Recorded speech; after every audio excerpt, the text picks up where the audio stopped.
So ఇప్పుడు మనం ICD-11 వెబ్సైట్ని ఎలా యూజ్ చేయాలి, ప్రతి ఒక్కరు చూడొచ్చు దీన్ని.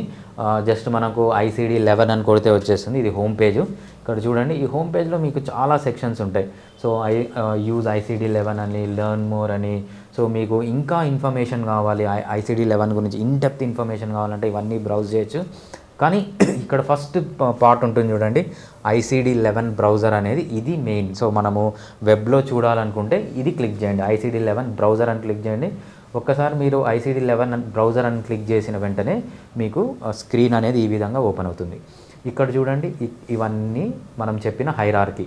సో ఏవైతే మనం 28 చాప్టర్స్ అని చెప్పామో చూసారా, ఇక్కడ 28 చాప్టర్స్ ఉంటాయి. సో ఇవన్నీ కలిపి మనకు 26, 27, 28 టోటల్ 28 చాప్టర్స్ ఉంటాయన్నమాట. సో ఈ 28 చాప్టర్స్లో మీరు ఏ డిసీజ్ అన్నా సెలెక్ట్ చేసుకోవచ్చు. ఫర్ ఎగ్జాంపుల్ ఆటిజం అనుకోండి, ఆటిజం ఎక్కడ వస్తుంది, chapter 6 mental behaviour and neuro developmental disorder. So దీన్ని ఎక్స్పాండ్ చేసి చూపిస్తాను.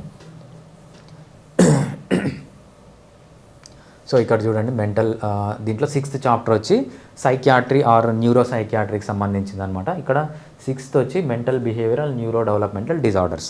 ఓకే, దీన్ని క్లిక్ చేసిన వెంటనే ఇది లెవెల్ 1 అనమాట. లెవెల్ 2లో ఏమవుతుందంటే ఇక్కడ చూడండి, న్యూరో డెవలప్మెంటల్ డిజార్డర్స్ లెవెల్ 2. ఇది ఇక్కడ వరకు పైన వచ్చి చాప్టర్ తర్వాత ఇది లెవెల్ 1, ఇది level 2 neuro developmental disorders. Neuro developmental డిజార్డర్స్లో మళ్ళీ ఇక్కడ చూడండి, diseases associated with intellectual disorders. దీంట్లో 6A02 అనేది ఆటిజం స్పెక్ట్రమ్ డిజార్డర్ అనమాట. ఇది లెవెల్ 2 కిందికి వస్తుంది. సో లెవెల్ 2 కిందికి వస్తుంది.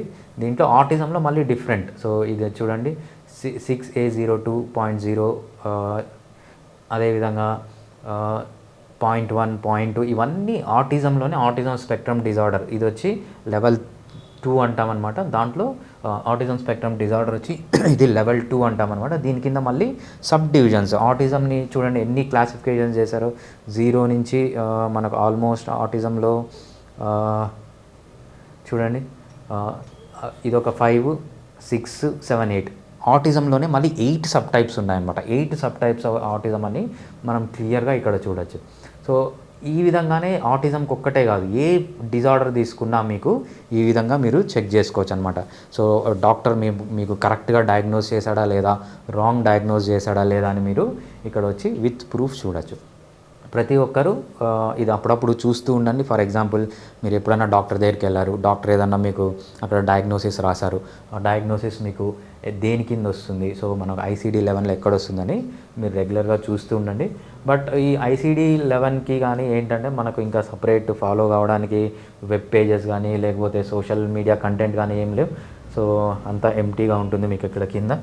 మీరు చేయాల్సింది ఏంటంటే ఇది చూడాలంటే world health organisation, so world health ఆర్గనైజేషన్కి సంబంధించిన వెబ్సైట్స్ కానీ అవన్నీ మీరు చూస్తూ ఉండొచ్చు. లేకపోతే అక్కడ lot of social media platforms ఉన్నాయి, యూట్యూబ్ కానీ లేకపోతే ఇన్స్టాగ్రామ్ కానీ అన్నీ ఉన్నాయి, ఫాలో కావచ్చు. బట్ ICD-11 మాత్రం అఫిషియల్గా ఏమీ సోషల్ యాప్స్ కానీ లేకపోతే సోషల్ మీడియా ప్లాట్ఫామ్స్ కానీ లేవు.